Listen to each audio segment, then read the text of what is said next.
ठीक है मैंने पूछ रहा सवाल मौसम का कोई नहीं है जो ਤੁਹਾਡੇ ਕੋਲ ਪੈਸੇ अस्सलाम वालेकुम नाजरीन YouTube चैनल पंजाब एरिया ਦੇ ਵਿੱਚ तमाम ਵੀਰਾਂ ਨੂੰ ਖੁਸ਼ ਆਮਦੀਦ। ਨਾਜ਼ਰੀਨ ਸਾਡੇ ਨਾਲ ਅੱਜ ਮੌਜੂਦ ਨੇ ਗੈਸਟ ਰੰਗਸਾਜ਼। ਨਾਜ਼ਰੀਨ ਅਸੀਂ ਇਹਨਾਂ ਦਾ ਇੰਟਰਵਿਊ ਚੈਨਲ ਬਣਾਉਣ ਦਾ ਮਕਸਦ ਇਹ ਆ ਕਿ ਪੰਜਾਬ ਦੇ ਵਿੱਚ ਜਿਹੜਾ ਵੀ ਏਰੀਆ ਆਂਦਾ ਇਸ ਏਰੀਏ ਦੇ ਵਿੱਚ ਹਰ ਕਿਸਮ ਦੇ ਟੈਲੈਂਟ ਨੂੰ ਹੁਨਰ ਨੂੰ ਔਰ ਪੰਜਾਬ ਦੀ ਸਕਾਫਤ ਨੂੰ ਪ੍ਰਮੋਟ ਕਰਕੇ ਮੈਂ ਆਪਣੇ ਚੈਨਲ ਦੇ ਉੱਤੇ तमाम ਵੀਰਾਂ ਨੂੰ ਦਿਖਾਉਣ ਦੀ ਭਰਪੂਰ ਕੋਸ਼ਿਸ਼ ਕਰ ਰਿਹਾ। ਤੁਸੀਂ ਮੇਰਾ ਸਾਥ ਦੇਣਾ ਔਰ ਮੇਰੇ ਇਸ ਇੰਟਰਵਿਊ ਨੂੰ ਵੀ ਅੱਗੇ ਸ਼ੇਅਰ ਕਰਨਾ ਔਰ ਖੁਦ ਦੇਖਣਾ। अस्सलाम वालेकुम जी। वालेकुम सलाम जी। सर की हाल चाल आ? ठीक ठाक जी ਤੁਹਾਡਾ अल्हम्दुलिल्लाह। ਨਾਮ ਕੀ ਹੈ ਜੀ? मोहम्मद सुफियान सैफी। ਅੱਛਾ ਸੁਫਿਆਨ ਸੈਫੀ ਸਾਹਿਬ ਤੁਸੀਂ ਇਹ ਕੰਮ ਕਿਦੋਂ ਦਾ ਕਰ ਰਹੇ ਹੋ ਯਾਨੀ ਰੰਗਸਾਜ਼ੀ ਦਾ? ਮੈਨੂੰ ਤਕਰੀਬਨ 15 ਕੁ ਸਾਲ ਹੋ ਗਏ ਜੀ ਇਹ ਕੰਮ ਕਰਦੇ ਨੂੰ ਤੇ ਮੈਂ ਤਕਰੀਬਨ ਕਾਫੀ ਸ਼ਹਿਰਾਂ 'ਚ ਕੰਮ ਕੀਤਾ, ਇਸਲਾਮਾਬਾਦ, ਲਾਹੌਰ, ਉਸ ਤੋਂ ਬਾਅਦ ਆਜ਼ਾਦ ਕਸ਼ਮੀਰ ਦੇ ਵਿੱਚ ਤਕਰੀਬਨ ਮੈਂ 8-7 ਸਾਲ ਲਾਏ ਆ ਤੇ ਹੁਣ ਵੈਸੇ ਇੱਥੇ ਪੰਜਾਬ 'ਚ ਹੀ ਆਏ ਆ ਤੇ ਦੋਸਤ ਦਾ ਇੱਕ ਦਾ ਕੰਮ ਸੀ ਉਹ ਕਰਨ ਆਏ ਆ। ਪੰਜਾਬ ਦੇ ਵਿੱਚ ਬਹੁਤ ਸਾਰੇ ਲੋਕ ਮਕਾਨ ਬਣਾ ਰਹੇ ਆ, ਇੱਕ ਟ੍ਰੈਂਡ ਚੱਲ ਰਿਹਾ।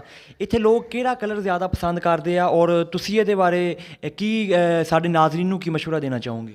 ਨਾਜ਼ਰੀਨ ਨੂੰ ਮੈਂ ਮਸ਼ਵਰਾ ਇਹ ਦੇਣਾ ਚਾਹੁੰਦਾ ਕਿ ਆਪਣੇ ਜਿਹੜੇ ਪਿੰਡਾਂ ਦੇ ਕਾਰੀਗਰ ਹੁੰਦੇ ਆ ਉਹ ਦੱਸ ਦਿੰਦੇ ਆ ਕਿ ਆਪਾਂ ਯਾਰ ਚੂਨਾ ਮਾਰ ਦਈਏ, ਜਾਂ ਘਰ ਵਾਲੇ ਵੀ ਇਸੇ 'ਚ ਹੀ ਹੁੰਦੇ ਕਿ ਖਰਚਾ ਘੱਟ ਹੋ ਜਾਵੇ, ਉੱਤੋਂ 10 ਲੱਖ ਜਾਂ 20 ਲੱਖ ਜਾਂ ਕਰੋੜ ਰੁਪਈਆ ਲਾ ਕੇ ਨਾ ਅਸੀਂ ਤੇ ਚਿੱਟਾ ਸੀਮੈਂਟ ਮਰਵਾ ਲੈਂਦੇ ਜਾਂ ਚੂਨਾ ਮਰਵਾ ਲੈਂਦੇ। ਇਹ ਬਿਲਕੁਲ ਗਲਤ ਆ। ਤੁਸੀਂ ਅਗਰ ਅੱਛਾ ਪੇਂਟ ਕਰਵਾਉਣਾ ਚਾਹੁੰਦੇ ਹੋ, ਜੇ ਤੁਸੀਂ ਖਰਚਾ ਕਰ ਹੀ ਲਿਆ ਤੇ ਤੁਸੀਂ ਲੱਖ ਜਾਂ 2 ਲੱਖ ਰੁਪਈਆ ਤੁਹਾਡਾ ਪੇਂਟ ਦਾ ਲੱਗੇਗਾ, ਤੁਸੀਂ ਉਹ ਵੀ ਲਾ ਲਵੋ। ਇੱਥੇ ਕਾਰੀਗਰ ਆਏਗਾ ਉਹ ਦੱਸ ਦੇਗਾ ਯਾਰ ਚੂਨਾ ਮਾਰ ਦਿੰਦੇ ਆ, 2-4 ਦਿਹਾੜੀਆਂ ਆਪਣੀਆਂ ਦਿਹਾੜੀਆਂ ਲਾਉਣ ਵਾਸਤੇ ਉਹ ਕਹਿ ਦਿੰਦਾ। ਮੇਰਾ ਮਸ਼ਵਰਾ ਇਹ ਆ ਕਿ ਨਾ ਸੀਮੈਂਟ ਮਰਵਾਇਆ ਜਾਵੇ ਨਾ ਚੂਨਾ ਮਰਵਾਇਆ ਜਾਵੇ। ਨਹੀਂ ਇਹ ਸਫੈਦ ਸੀਮੈਂਟ ਦੇ ਵਿੱਚ, ਚੂਨੇ ਦੇ ਵਿੱਚ ਔਰ ਜਿਹੜਾ ਕੰਪਨੀ ਦਾ ਕਲਰ ਹੁੰਦਾ ਬਾਲਟੀਆਂ ਦੇ ਵਿੱਚ ਹੁੰਦਾ, ਇਹਨਾਂ ਤਿੰਨਾਂ 'ਚ ਕੀ ਫ਼ਰਕ ਆ? ਕੋਈ ਫ਼ਰਕ ਹੈ ਜਾਂ ਸਿਰਫ ਦੇਖਣ 'ਚ ਹੀ ਫ਼ਰਕ ਨਜ਼ਰ ਆਉਂਦਾ?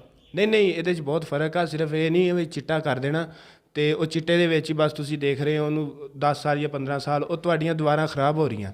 ਤੁਸੀਂ ਅਗਰ ਖਰਚਾ ਕਰਨਾ ਵਾ ਤੁਸੀਂ ਚੂਨਾ ਛੱਡ ਦਿਓ, ਸੀਮੈਂਟ ਛੱਡ ਦਿਓ। ਉਹਦਾ ਵਜ੍ਹਾ ਇਹ ਆ ਕਿ ਜਿਹੜੀ ਹੁੰਦੀ ਨਾ ਉਹਦੀ ਨਮੀ ਜਾਂ ਉਹਦੇ ਵਿੱਚ ਸੀਮੈਂਟ ਦੇ ਵਿੱਚ ਖਰਾਬੀ ਹੁੰਦੀ ਆ, ਉਹ ਤੁਸੀਂ ਆਪ ਹੀ ਪੈਦਾ ਕਰਦੇ ਹੋ।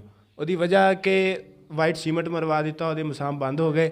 ਉਹਨੇ ਕੋਈ 10 ਜਾਂ 15 ਦਿਨ ਜਾਂ 20 ਦਿਨ ਜਦੋਂ ਬਾਰਿਸ਼ ਪਈ ਉਹਦੇ ਛੋਟੇ ਛੋਟੇ ਕਰੈਕ ਬਣ ਜਾਣੇ ਆ, ਵਿੱਚ ਮਿੱਟੀ ਆ ਗਈ। ਉਸ ਤੋਂ ਬਾਅਦ ਨਾ ਉਹਦੇ ਉੱਪਰ ਪੇਂਟ ਖੜਨਾ, ਨਾ ਉਹਦੇ ਉੱਪਰ ਕੋਈ ਤੁਸੀਂ ਅੱਛਾ ਪੇਂਟ ਕਰ ਸਕਦੇ ਹੋ, ਨਾ ਉਹਦੀ ਕੋਈ ਪਾਇਦਾਰੀ ਹੋਏਗੀ। ਤੁਸੀਂ ਸਾਡੇ ਨਾਜ਼ਰੀਨ ਨੂੰ ਕੀ ਮਸ਼ਵਰਾ ਦਿਓਗੇ ਕਿ ਨਵੇਂ ਮਕਾਨ ਬਣਾਉਣ ਫੌਰੀ ਰੰਗ ਜਾਂ ਪੇਂਟ ਵਗੈਰਾ ਕਰਵਾਉਣਾ ਚਾਹੀਦਾ ਜਾਂ ਉਹ ਬਾਅਦ 'ਚ ਰੰਗ ਪੇਂਟ ਕਰਾਉਣ 6 ਮਹੀਨੇ 7 ਮਹੀਨੇ ਜੇ ਸੁੱਕ ਜਾਣ ਫੁੱਲ? ਨਹੀਂ, ਤੁਸੀਂ ਅਗਰ ਨਾਲ ਦੀ ਨਾਲ ਤਿਆਰ ਕਰਵਾਉਣਾ ਚਾਹੁੰਦੇ ਹੋ ਤਾਂ ਕਿ ਤੁਸੀਂ ਰਿਹਾਇਸ਼ ਕਰਨੀ ਹੈ ਤੁਸੀਂ ਕਰਵਾ ਸਕਦੇ ਹੋ, ਉਹਦੇ ਵਿੱਚ ਕੋਈ ਹਰਜ ਨਹੀਂ ਹੈਗਾ। ਉਹਦਾ ਇਹ ਹੁੰਦਾ ਕਿ ਤੁਸੀਂ ਕੰਪਨੀ ਕੋਲ ਜਾਣਾ, ਕਿਸੇ ਵੀ ਕੰਪਨੀ ਦਾ, ਮੈਂ ਕਿਸੇ ਕੰਪਨੀ ਨੂੰ ਰਿਕਮੈਂਡ ਨਹੀਂ ਕਰਦਾ, ਬਸ ਇਹ ਮੈਂ ਮਸ਼ਵਰਾ ਦਿੰਦਾ ਕਿ ਕੋਈ ਬ੍ਰਾਂਡ, ਕੋਈ ਅੱਛਾ ਜਿਹਾ ਬ੍ਰਾਂਡ ਦੇਖ ਲਓ ਜਿਹੜਾ ਤੁਹਾਨੂੰ। ਲੇਕਿਨ ਤੁਹਾਡੇ ਨਜ਼ਦੀਕ ਕਿਹੜਾ ਅੱਛਾ? ਮੇਰੇ ਕੋਲ ਅਸੀਂ ਅਸਲ ਵਿੱਚ ਡਾਇਮੰਡ ਦਾ ਜ਼ਿਆਦਾ ਲਾਇਆ। ਡਾਇਮੰਡ ਦੇ ਵਿੱਚ ਇਹ ਹੈਗੀ ਕਿ ਪਾਇਦਾਰੀ ਹੈਗੀ, ਬਹੁਤ ਅੱਛਾ ਰੰਗ ਆ, ਬਹੁਤ ਅੱਛੀ ਕੰਪਨੀ ਆ, ਇਹਦੀ ਕੋਈ ਕਲੇਮ ਨਹੀਂ। ਅੱਜ ਤੱਕ ਮੈਨੂੰ 15 ਸਾਲਾਂ ਦੇ ਵਿੱਚ ਕੋਈ ਕਲੇਮ ਨਹੀਂ ਆਇਆ।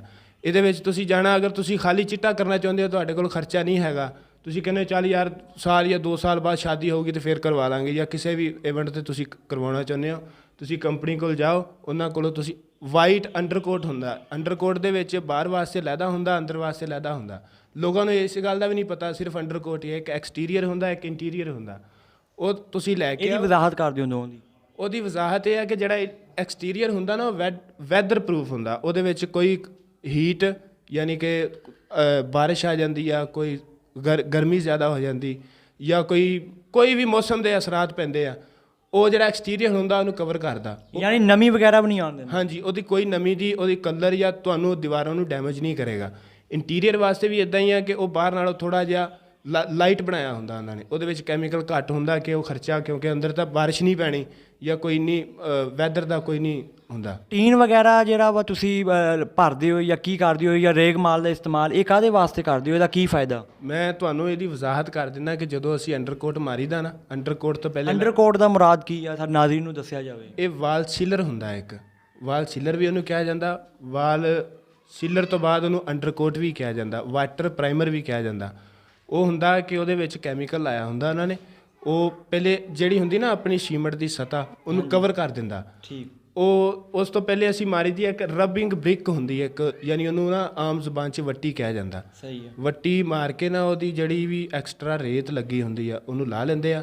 ਉਹ ਜਦੋਂ ਵੀ ਤੁਸੀਂ ਲਾ ਲਈ ਆ ਉਸ ਤੋਂ ਬਾਅਦ ਤੁਸੀਂ ਅੰਡਰਕੋਟ ਮਾਰ ਦੇਣਾ। ਅੰਡਰਕੋਟ ਮਾਰੋਗੇ ਉਹ ਦੀਵਾਰ ਬਿਲਕੁਲ ਤੁਹਾਡੀ ਨਾ ਜਿਹੜੀ ਉਹ ਰੇਤ ਤੋਂ ਜਿਹੜੀ ਪਾਕ ਹੋ ਜਾਏਗੀ। ਉਸ ਤੋਂ ਬਾਅਦ ਤੁਸੀਂ ਉਹਦੇ ਉੱਪਰ ਰੇਗਮਾਰ ਮਾਰਨਾ, ਤੇ ਮਾਰਨ ਤੋਂ ਬਾਅਦ ਇੱਕ ਮਜੂਨ ਵੀ ਕਹਿੰਦੇ ਉਹਨੂੰ, ਆਮ ਜ਼ੁਬਾਨ 'ਚ ਮਜੂਨ ਹੁੰਦੀ ਆ, ਵਾਲ ਪੱਟੀ ਵੀ ਹੁੰਦੀ ਆ, ਤੇ ਅਸੀਂ ਉਹਨੂੰ ਫਿਲਿੰਗ ਕਹਿ ਦਿੰਦੇ ਜਾਂ ਪਟੀਨ ਵੀ ਕਹਿ ਦਿੰਦੇ, ਇੱਕੋ ਚੀਜ਼ ਆ। ਉਹਨੂੰ ਵਾਲ ਪੱਟੀ ਕੰਪਨੀ ਦੀ ਜ਼ੁਬਾਨ 'ਚ ਵਾਲ ਪੱਟੀ ਕਿਹਾ ਜਾਂਦਾ। ਤੇ ਉਹ ਤੁਸੀਂ ਲਿਆਉਣੀ ਆ, ਉਹ ਮਾਰਨੀ ਆ। ਤੁਸੀਂ ਉਹਨੂੰ ਸਿੰਗਲ ਕੋਟ ਲਾ ਸਕਦੇ ਹੋ, ਅਗਰ ਸਿੰਗਲ ਕੋਟ ਲਾਉਣਾ ਉਹ ਲਾ ਸਕਦੇ ਹੋ। ਡਬਲ ਕੋਟ ਲਾਉਣਾ ਡਬਲ ਕੋਟ, ਜਿੰਨੀ ਤੁਸੀਂ ਡਬਲ ਕੋਟ ਤੱਕ ਤਕਰੀਬਨ ਉਹ ਅੱਛੀ ਹੋ ਜਾਂਦੀ ਹੈ, ਯਾਨੀ ਉਹ ਸਤ੍ਹਾ ਹਮਵਾਰ ਹੋ ਜਾਂਦੀ, ਪਲੇਨ ਹੋ ਜਾਂਦੀ। ਉਹ ਤੁਸੀਂ ਲਾਓ, ਉਹਦੇ ਉੱਪਰ 120 ਨੰਬਰ ਦਾ ਜਾਂ 150 ਨੰਬਰ ਦਾ ਰੇਗਮਾਰ ਮਾਰੋ, ਉਹ ਬਿਲਕੁਲ ਤੁਹਾਡੀ ਜਿਹੜੀ ਸਤ੍ਹਾ ਬਿਲਕੁਲ ਅੱਛੀ ਹੋ ਜਾਏਗੀ। ਅੱਛਾ, ਮੌਸਮ ਕਿਹੜਾ ਅੱਛਾ ਵਾ ਕਲਰ ਕਰਾਉਣ ਵਾਲਾ, ਗਰਮੀਆਂ ਨੂੰ ਅੱਛਾ ਜਾਂ ਸਰਦੀਆਂ ਨੂੰ? ਮੌਸਮ ਤੇ ਜਨਾਬ ਮੌਸਮ ਦਾ ਕੋਈ ਨਹੀਂ ਹੈਗਾ, ਜਦੋਂ ਤੁਹਾਡੇ ਕੋਲ ਪੈਸੇ ਤੁਸੀਂ ਉਹਦੇ ਪੈਸਿਆਂ ਦੀ ਗੱਲ ਤੇ ਠੀਕ ਹੈ, ਲੇਕਿਨ ਫਿਰ ਵੀ ਮੌਸਮ ਦਾ ਹੁੰਦਾ ਨਾ ਕਿ ਮੌਸਮ ਅੱਛਾ ਵਾ, ਯਾਨੀ ਇਸ ਮੌਸਮ 'ਚ ਰੰਗ ਕਰੀਏ ਤੇ ਕਲਰ ਵਗੈਰਾ ਨਹੀਂ ਆਉਂਦਾ, ਨਮੀ ਨਹੀਂ ਆਉਂਦੀ ਵਗੈਰਾ ਵਗੈਰਾ। ਹਾਂਜੀ, ਇਹ ਹੈ ਕਿ ਤੁਸੀਂ ਤੀਸਰੇ ਮਹੀਨੇ ਤੋਂ ਜੜਾ ਨਾ ਸ਼ੁਰੂ ਕਰ ਸਕਦੇ, ਤੀਸਰੇ ਮਹੀਨੇ ਤੋਂ ਲੱਗ ਕੇ, ਯਾਨੀ ਨਾਜ਼ਰੀਨ ਮਾਰਚ ਤੋਂ। ਹਾਂ, ਮਾਰਚ ਤੋਂ ਸ਼ੁਰੂ ਕੀਤਾ, ਮਈ ਜੂਨ ਜੁਲਾਈ ਤੱਕ ਨਾ ਤਕਰੀਬਨ ਅੱਛਾ ਮੌਸਮ ਹੁੰਦਾ ਪੇਂਟ ਵਾਸਤੇ। ਤੁਸੀਂ ਪੇਂਟ ਕਰਦੇ ਹੋ, ਉਹਦੇ ਵਿੱਚ ਗਰਮੀ ਇੰਨੀ ਨਹੀਂ ਹੁੰਦੀ, 2-3 ਮਹੀਨੇ ਗਰਮੀ ਹੁੰਦੀ ਆ, ਪੇਂਟ ਜਲਦੀ ਸੁੱਕਦਾ ਰਹਿੰਦਾ, ਉਹਦੀ ਆਪਣੀ ਜਿਹੜੀ ਸਾਖਤ ਉਹ ਸਹੀ ਆਉਂਦੀ ਰਹਿੰਦੀ ਹੈ। ਤੁਸੀਂ ਇਹ ਜਿਹੜਾ ਕੰਮ ਕਰਦੇ ਹੋ, ਇਹ ਠੇਕਾ ਲੈਂਦੇ ਹੋ ਜਾਂ ਫੀ ਕਮਰੇ ਦੇ ਹਿਸਾਬ ਨਾਲ ਮਕਾਉਂਦੇ ਹੋ ਮਾਲਕ ਦੇ ਨਾਲ? ਅਸੀਂ ਇਹਦਾ ਠੇਕਾ ਵੀ ਕਰ ਲਈਦਾ, ਤੇ ਉਸ ਤੋਂ ਬਾਅਦ ਦਿਹਾੜੀਆਂ ਵੀ ਹੋ ਜਾਂਦੀਆਂ ਫੁੱਟਾਂ ਦੇ ਹਿਸਾਬ ਨਾਲ, ਤੇ ਵੱਡੇ ਸ਼ਹਿਰਾਂ 'ਚ ਚੱਲਦਾ, ਪਿੰਡਾਂ 'ਚ ਤਾਂ ਉਹ ਬਸ ਦਿਹਾੜੀਆਂ ਦੇ ਹਿਸਾਬ ਨਾਲ ਹੀ ਆ, ਜਿੱਦਾਂ ਦਾ ਫਿਰ ਅਗਲਾ ਖੁਸ਼ ਹੋ ਕੇ ਪੈਸੇ ਦੇ ਦੇਵੇ। ਸਾਨੂੰ ਤੁਸੀਂ ਇਹ ਵੀ ਦੱਸੋ ਕਿ ਪੰਜਾਬ ਦੇ ਵਿੱਚ ਕਿਹੜੇ ਕਿਸਮ ਦੇ ਕਲਰ ਲੋਕ ਜ਼ਿਆਦਾ ਪਸੰਦ ਕਰਦੇ ਆ ਔਰ ਕਰਵਾਉਂਦੇ ਆ ਲੋਕ? ਭਾਈ ਆਪਣੀ ਆਪਣੀ ਪਸੰਦ ਆ ਕਲਰ ਦੀ, ਜਿੱਦਾਂ ਦਾ ਕਿਸੇ ਨੂੰ ਕਲਰ ਹੈਗਾ ਡਾਰਕ ਪਸੰਦ, ਕਿਸੇ ਨੂੰ ਹੈਗਾ ਲਾਈਟ।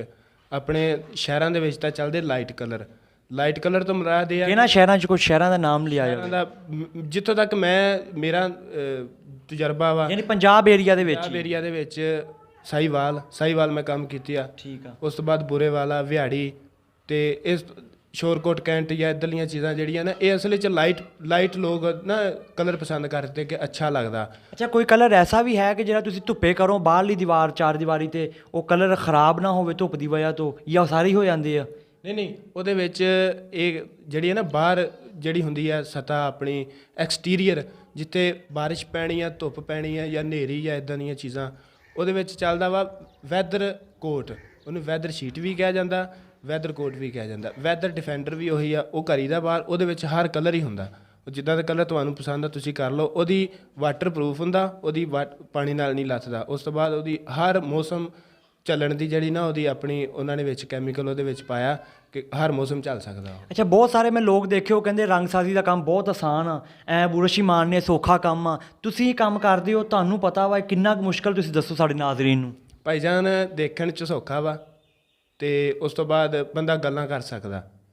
ਠੀਕ ਆ, ਮੈਂ ਤੁਹਾਨੂੰ ਅੱਗੇ ਪਹਿਲੇ ਵੀ ਦੱਸ ਦਿੱਤਾ ਕਿ ਜਿਹੜੇ ਹੁੰਦੇ ਨਾ ਪਿੰਡਾਂ ਦੇ ਰੰਗਸਾਜ਼, ਉਹਨਾਂ ਨੂੰ ਮੈਂ ਉਹਨਾਂ ਦੀ ਮੇਰਾ ਉਹਨਾਂ ਨਾਲ ਕੋਈ ਇਹ ਨਹੀਂ ਹੈਗਾ ਕਿ ਮੈਂ ਉਹਨਾਂ ਦੀ ਬੇਇੱਜ਼ਤੀ ਕਰ ਰਿਹਾ ਜਾਂ ਮੈਨੂੰ ਆਪਣੀ ਰਾਏ ਦੇ ਰਹੇ, ਮੈਂ ਸਿਰਫ ਰਾਏ ਦੇ ਰਿਹਾ, ਜਾਂ ਉਹ ਮੇਰੇ ਵਾਸਤੇ ਉਹ ਵੀ ਉਸਤਾਦ। ਨਾਜ਼ਰੀਨ, ਅਸੀਂ ਜੋ ਵੀ ਇੰਟਰਵਿਊ ਕਰਦੇ ਹਾਂ ਜਾਂ ਸਾਡੇ ਜਿਹੜੇ ਮਹਿਮਾਨ ਗੱਲ ਕਰਦੇ ਨੇ, ਕਿਸੇ ਦੀ ਅਸੀਂ ਦਿਲ ਆਜ਼ਾਰੀ ਨਹੀਂ ਕਰਦੇ। ਸਾਡਾ ਮਕਸਦ ਦੂਸਰਿਆਂ ਤੱਕ ਇਨਫੋਰਮੇਸ਼ਨ ਦੇਣਾ, ਮਾਲੂਮਾਤ ਦੇਣਾ ਹੁੰਦਾ ਵਾ। ਬਿਲਕੁਲ ਜੀ, ਬਿਲਕੁਲ। ਮੈਂ ਇਹਦੇ ਵਿੱਚ ਕਿਉਂਕਿ ਜਿੱਥੋਂ ਤੱਕ ਬੰਦੇ ਦਾ ਜਿੰਨਾ ਜ਼ੇਨ ਹੁੰਦਾ ਜਾਂ ਜਿੰਨੀ ਬੰਦੇ ਦਾ ਤਜਰਬਾ ਹੁੰਦਾ, ਬੰਦਾ ਉਨਾ ਹੀ ਕੰਮ ਕਰਦਾ। ਠੀਕ ਆ, ਪਿੰਡਾਂ ਦੇ ਵਿੱਚ ਇਹੀ ਚੱਲਦਾ। ਮੈਂ ਪਿੰਡਾਂ ਵਾਲਿਆਂ ਨੂੰ, ਮੇਰੇ ਭਰਾਵਾਂ ਨੂੰ ਜਿਹੜੇ ਪੇਂਟ ਦਾ ਸ਼ੌਕ ਰੱਖਦੇ ਆ, ਜਿਨ੍ਹਾਂ ਨੇ ਘਰ ਨਵਾਂ ਬਣਾਇਆ, ਉਹਨਾਂ ਨੂੰ ਮੈਂ ਇਹੀ ਗੱਲ ਕਰਦਾ ਕਿ ਤੁਸੀਂ ਉਹਨਾਂ ਕੋਲੋਂ ਕੰਮ ਕਰਵਾਓ, ਜਿਹੜੇ ਤੁਹਾਡੇ ਪਿੰਡ ਦੇ ਲੋਕ ਆ, ਜਿਹੜੇ ਪਿੰਡ ਦੇ ਤੁਹਾਡੇ ਕੰਮ ਕਰ ਰਹੇ ਆ, ਉਹਨਾਂ ਕੋਲੋਂ ਕੰਮ ਕਰਵਾਓ, ਅੱਛਾ ਕੰਮ ਕਰਨਗੇ। ਸਿਰਫ ਇਹ ਆ ਕਿ ਉਹਨਾਂ ਨੂੰ ਪਤਾ ਨਹੀਂ ਹੁੰਦਾ। ਕਈ ਬੰਦੇ ਹੁੰਦੇ ਉਹਨਾਂ ਨੂੰ ਪਤਾ ਹੁੰਦਾ, ਸ਼ਹਿਰਾਂ 'ਚ ਕੰਮ ਕਰਦੇ ਆ, ਦੇਖਦੇ ਆ, ਪਤਾ ਲੱਗ ਜਾਂਦਾ। ਕਈ ਬੰਦੇ ਹੁੰਦੇ ਉਹਨਾਂ ਨੂੰ ਸਿਰਫ ਪਿੰਡ ਤੋਂ ਹੀ ਟਾਈਮ ਨਹੀਂ ਲੱਗਦਾ, ਕਿਤੇ ਉਹਨੇ ਆਵਾਜ਼ ਮਾਰ ਲਈ, ਯਾਰ ਸਾਡਾ ਰੰਗ ਕਰ ਦਿਓ। ਉਹਨਾਂ ਦਾ ਤਜਰਬਾ ਹੁੰਦਾ, ਦੇਖ ਲੈਂਦਾ ਬੰਦਾ। ਸ਼ਹਿਰਾਂ ਦੇ ਵਿੱਚ ਜਾ ਕੇ ਤੁਸੀਂ ਕੋਈ ਕੰਮ ਦੇਖਿਆ, ਅੱਛਾ ਲੱਗਿਆ, ਤੁਸੀਂ ਉਹਦੀ ਤਸਵੀਰ ਬਣਵਾ ਲਓ ਜਾਂ ਉਹਨੂੰ ਵਿਜ਼ਿਟ ਕਰਵਾ ਦਿਓ, ਉਹਨੂੰ ਕਿ ਯਾਰ ਇੱਦਾਂ ਦਾ ਕੰਮ ਕਰਨਾ ਆਪਾਂ। ਉਹ ਅੱਛਾ ਕਰੇਗਾ ਇਨਸ਼ਾਅੱਲਾ, ਅਗਰ ਉਹਨੂੰ ਸਮਝ ਆਉਂਦੀ ਹੋਈ ਤੇ। ਬਾਕੀ ਇਹ ਆ ਕਿ ਤੁਸੀਂ ਕੰਪਨੀ ਕੋਈ ਅੱਛੀ ਯੂਜ਼ ਕਰੋ, ਉਹਦੇ ਵਿੱਚ ਡਾਇਮੰਡ ਹੈਗੀ ਆ, ਕੋਈ ਵੀ ਅੱਛਾ ਬ੍ਰਾਂਡ ਜਿਹੜਾ, ਇਹ ਨਹੀਂ ਮੈਂ ਤੁਹਾਨੂੰ ਡਾਇਮੰਡ ਦਾ ਕਿਹਾ ਤੁਸੀਂ ਡਾਇਮੰਡ ਹੀ ਕਰਨਾ। ਭਾਈ ਸੁਫਿਆਨ, ਸਾਨੂੰ ਤੁਸੀਂ ਇਹ ਵੀ ਦੱਸੋ ਕਿ ਅਗਰ ਕੋਈ ਰੰਗਸਾਜ਼ੀ ਦਾ ਕੰਮ ਸਿੱਖਣਾ ਚਾਹੁੰਦਾ, ਸ਼ੌਕ ਰੱਖਦਾ, ਉਹ ਕਿੰਨੇ ਕੁ ਚਿਰ 'ਚ ਸਿੱਖ ਸਕਦਾ ਵਾ? ਭਾਈ ਇਹ ਜ਼ੇਨ ਆ ਲੋਕਾਂ ਦਾ। ਕੋਈ ਮੇਰੇ ਨਾਲ ਮੁੰਡੇ ਕੰਮ ਕਰਦੇ ਪਏ ਆ, ਉਹਨਾਂ ਦਾ ਕੋਈ 2 ਮਹੀਨਿਆਂ ਦੇ ਵਿੱਚ ਬੁਰਸ਼ ਚਲਾਉਣਾ ਸਿੱਖ ਜਾਂਦਾ, ਕਿਸੇ ਨੂੰ ਸਾਲ ਵੀ ਲੱਗ ਜਾਂਦਾ। ਇਹ ਮਹਾਰਤ ਆ। ਇਹਦੇ ਵਿੱਚ ਤੁਹਾਨੂੰ ਦੱਸਣ ਨਾਲ ਕੰਮ ਕੋਈ ਨਹੀਂ ਹੁੰਦਾ, ਦੇਖਣ ਨਾਲ ਵੀ ਕੰਮ ਕੋਈ ਨਹੀਂ ਹੁੰਦਾ। ਤੁਸੀਂ ਆਪਣੇ ਜ਼ਿਹਨ ਨਾਲ ਸਿੱਖਣਾ, ਪ੍ਰੈਕਟੀਕਲੀ ਕਰੋਗੇ। ਹਾਂਜੀ, ਅਗਰ ਕੋਈ ਉਸਤਾਦ ਕਰ ਰਿਹਾ ਕੰਮ, ਸ਼ਾਗਿਰਦ ਨੂੰ ਸੋਚਣਾ ਦੇਖਣਾ ਚਾਹੀਦਾ ਕਿ ਯਾਰ ਇਸ ਤੋਂ ਪਹਿਲੇ ਅਸੀਂ ਕੀ ਯਾਨੀ ਆ ਜਿਹੜਾ ਰੰਗ ਅਸੀਂ ਮਾਰ ਰਹੇ ਸੀ ਇਹ ਤੋਂ ਪਹਿਲੇ ਕੀ ਮਾਰਿਆ ਸੀ, ਰੇਗ ਮਾਰਿਆ ਸੀ, ਵੱਟੀ ਮਾਰੀ ਸੀ ਜਾਂ ਮਜੂਨ ਮਾਰੀ ਸੀ, ਫਿਲਮ ਕੀਤੀ ਸੀ। ਯਾਦਾਸ਼ਤ ਵੀ ਹੋਣੀ ਚਾਹੀਦੀ ਹੈ। ਹਾਂਜੀ, ਉਹਦੇ ਵਿੱਚ ਇਹ ਆ ਕਿ ਬੰਦੇ ਦਾ ਤਜਰਬਾ ਨਾਲ ਨਾਲ ਮੈਂ ਕੋਈ ਅਸੀਂ 10-15 ਸਾਲ ਪਹਿਲੇ ਆ ਰੰਗ ਕੋਈ ਨਹੀਂ ਸੀ ਇੰਨਾ ਜਿੰਨਾ ਹੁਣ ਚੱਲ ਰਿਹਾ। ਬਹੁਤ ਜ਼ਿਆਦਾ ਟ੍ਰੈਂਡ ਚੱਲਿਆ ਹੁਣ ਟ੍ਰੈਂਡ ਆ, ਹੁਣ ਕੋਈ ਡਿਜ਼ਾਈਨ ਵੀ ਬਣ ਰਹੇ ਆ, ਇਹ ਪਹਿਲੇ ਨਹੀਂ ਸੀ ਹੈਗੇ, ਪਹਿਲੇ ਸਾਦਾ ਸੀ। ਅਕਸਰ ਅਸੀਂ ਦੇਖਦੇ ਹਾਂ ਵੁੱਡ ਸ਼ਕਲ ਦੇ ਅੰਦਰ, ਯਾਨੀ ਕਿ ਜਿੱਦਾਂ ਲੱਕੜੀ ਦਾ ਡਿਜ਼ਾਈਨ ਹੁੰਦਾ ਬਣਿਆ ਵਗੈਰਾ ਵਗੈਰਾ, ਤੇ ਉਹ ਜਿਹੜਾ ਤੁਸੀਂ ਕਲਰ ਮਿਕਸ ਕਰਕੇ ਕੈਮੀਕਲ ਲਾ ਕੇ ਵਗੈਰਾ ਕਰਦੇ ਹੋ ਸਾਰਾ ਕੰਮ। ਹਾਂਜੀ ਹਾਂਜੀ, ਉਹ ਚੀਜ਼ ਇਹ ਹੈ ਕਿ ਉਹ ਇੱਕ ਤਾਂ ਆਪਣੀ ਮਹਾਰਤ ਆ, ਜਿੰਨਾ ਅੱਲਾਹ ਤਾਲਾ ਨੇ ਹੁਨਰ ਦਿੱਤਾ ਹਰ ਬੰਦੇ ਨੂੰ ਆਪਣੇ ਹਿਸਾਬ ਨਾਲ, ਉਹਦੇ ਹਿਸਾਬ ਨਾਲ ਹੁਨਰ ਦਿੱਤਾ, ਉਹ ਆਪਣਾ ਇਸਤੇਮਾਲ ਕਰਦਾ। ਇਹ ਪੇਂਟ ਦੇ ਵਿੱਚ ਹੀ ਹੁੰਦਾ ਹਰ ਚੀਜ਼, ਇੱਥੋਂ ਹੀ ਜਿਹੜੀ ਅਸੀਂ ਪੇਂਟ ਕੰਪਨੀ ਕੋਲੋਂ ਲੈ ਰਹੇ ਉਸੇ ਪੇਂਟ 'ਚ ਹੀ ਬਣਦਾ, ਕੋਈ ਚੀਜ਼ ਨਵੀਂ ਨਹੀਂ ਆਉਂਦੀ। ਕਈਆਂ ਬੰਦਿਆਂ ਨੂੰ ਮੈਂ ਤੁਹਾਨੂੰ ਇਹ ਵੀ ਦੱਸ ਦਿੰਦਾ ਕਿ ਜਿਹੜੇ ਹੁੰਦੇ ਨਾ ਵੀ ਇਹ ਕੋਈ ਲੱਕੜੀ ਦਾ ਪੇਂਟ ਕਰਨਾ, ਕੋਈ ਐਸੇ ਬੰਦੇ ਹੁੰਦੇ ਆ ਜਿਹੜੇ ਨਹੀਂ ਪਤਾ ਹੁੰਦਾ ਕਿਸੇ ਨੂੰ, ਉਹਨਾਂ ਨੂੰ ਲੋਕਾਂ ਨੇ ਜਿਹੜੇ ਕੋਈ ਠੱਗੀਬਾਜ਼ ਜਾਂ ਇੱਦਾਂ ਦੇ ਹੁੰਦੇ ਉਹ ਦੱਸ ਦਿੰਦੇ ਆ ਕਿ ਯਾਰ ਇਹ ਪੈਂਟ ਜਿਹੜਾ ਸੀ ਉਹ 100 ਰੁਪਏ ਦਾ ਹੀ ਹੋਏਗਾ, ਬਾਕੀ ਉਹ 1000 'ਚ ਜਾਂ 2000 ਰੁਪਏ ਦੇ ਵਿੱਚ ਲਾਉਣਗੇ। ਸੁਫਿਆਨ, ਸਾਡੇ ਨਾਜ਼ਰੀਨ ਨੂੰ ਤੁਸੀਂ ਕੋਈ ਪੈਗਾਮ ਦੇਣਾ ਚਾਹੋ ਸਾਡੇ ਚੈਨਲ ਦੇ ਹਵਾਲੇ ਨਾਲ? ਜੀ ਮੈਂ ਪੈਗਾਮ ਦੇਣਾ ਚਾਹੁੰਦਾ ਕਿ ਭਾਈ ਹੁਣੀ ਜਿਨ੍ਹਾਂ ਦਾ ਇਹ ਚੈਨਲ ਚੱਲ ਰਿਹਾ, ਇਹ ਤਕਰੀਬਨ ਮੈਂ ਦੇਖਿਆ ਜਿਹੜਾ ਵੀ ਕੋਈ ਟੈਲੈਂਟ ਉਹਨੂੰ ਲੈ ਕੇ ਆਉਂਦੇ ਅੱਗੇ, ਕੋਈ ਵੀ ਟੈਲੈਂਟ ਤੁਸੀਂ ਕੋਈ ਵੀ ਚੀਜ਼ ਦੇਖਣਾ ਚਾਹੁੰਦੇ ਆ ਇਹਨਾਂ ਦੇ ਚੈਨਲ ਨੂੰ ਸਬਸਕ੍ਰਾਈਬ ਕਰੋ। ਉਹ ਤੁਹਾਨੂੰ ਅਗਰ ਅੱਜ ਰੰਗ ਦੀ ਵੀਡੀਓ ਮਿਲੀ ਆ, ਕੱਲ੍ਹ ਨੂੰ ਲੱਕੜੀ ਦੀ ਜਾਂ ਕਿਸੇ ਵੀ ਹੋਰ ਤੁਹਾਡੀ ਰਹਿਨੁਮਾਈ ਵਾਸਤੇ ਵੀਡੀਓ, ਹੋਰ ਕੋਈ ਸਾਡਾ ਕੋਈ ਕੀ ਕਹਿੰਦੇ ਇੰਟਰਟੇਨਮੈਂਟ ਨਹੀਂ ਹੈਗੀ ਜਾਂ ਅਸੀਂ ਤੁਹਾਡੇ ਕੋਲੋਂ ਪੈਸੇ ਨਹੀਂ ਲੈਣੇ, ਸਿਰਫ ਸਾਡਾ ਮਕਸਦ ਇਹ ਹੈ ਕਿ ਤੁਹਾਨੂੰ ਦੱਸਣਾ। ਠੀਕ ਆ ਭਾਈ ਸੁਫਿਆਨ, ਤੁਸੀਂ ਸਾਨੂੰ ਵਕਤ ਦਿੱਤਾ, ਬਹੁਤ ਜ਼ਿਆਦਾ ਤੁਹਾਡਾ ਸ਼ੁਕਰੀਆ, ਤੁਸੀਂ ਆਪਣੇ ਕੀਮਤੀ ਵਕਤ 'ਚੋਂ ਸਾਨੂੰ ਵਕਤ ਦਿੱਤਾ ਜੀ। ਹਾਂਜੀ, ਮਿਹਰਬਾਨੀ ਜੀ ਤੁਹਾਡੀ, ਸ਼ੁਕਰੀਆ। ਨਾਜ਼ਰੀਨ, ਅਸੀਂ ਇੰਟਰਵਿਊ ਕੀਤਾ, ਉਮੀਦ ਆ ਕਿ ਤੁਹਾਨੂੰ ਪਸੰਦ ਆਇਆ ਹੋਵੇਗਾ। ਅਗਰ ਪਸੰਦ ਆਇਆ ਹੋਵੇ ਤੇ ਆਪਣੀ ਰਾਏ ਤੁਸੀਂ ਕਮੈਂਟ ਬਾਕਸ 'ਚ ਜ਼ਰੂਰ ਦੇਣੀ ਆ ਕਿ ਸਾਡਾ ਇੰਟਰਵਿਊ ਕਰਨ ਅਸੀਂ ਕਿੱਦਾਂ ਦਾ ਇੰਟਰਵਿਊ ਕੀਤਾ। ਇਹ ਤੋਂ ਇਲਾਵਾ ਨਾਜ਼ਰੀਨ, ਅਗਰ ਕਿਸੇ ਵੀ ਕਿਸਮ ਦਾ ਤੁਹਾਡੇ ਕੋਲ ਟੈਲੈਂਟ, ਹੁਨਰ ਜਾਂ ਪੰਜਾਬ ਦੀ ਸਕਾਫਤ ਦੇ ਨਾਲ ਜੁੜਿਆ ਕੋਈ ਵੀ ਕਲਚਰ ਮੌਜੂਦ ਹੋਵੇ, ਤੁਸੀਂ ਸਾਡੇ ਨਾਲ ਰਾਬਤਾ ਕਰਨਾ 0304688444 ਤੇ ਤੁਸੀਂ ਕਾਲ ਕਰੋ। ਅਸੀਂ ਤੁਹਾਡੀ ਹਰ ਲੋਕੇਸ਼ਨ ਨੂੰ ਔਰ ਖੂਬਸੂਰਤ ਹੁਨਰ ਨੂੰ ਔਰ ਪੰਜਾਬ ਦੀ ਸਕਾਫਤ ਨੂੰ ਆਪਣੇ ਚੈਨਲ ਤੇ ਲਿਆ ਕੇ ਪ੍ਰਮੋਟ ਕਰਨ ਦੀ ਭਰਪੂਰ ਕੋਸ਼ਿਸ਼ ਕਰਾਂਗੇ। ਅਸਲਾਮ ਵਾਲੇਕੁਮ।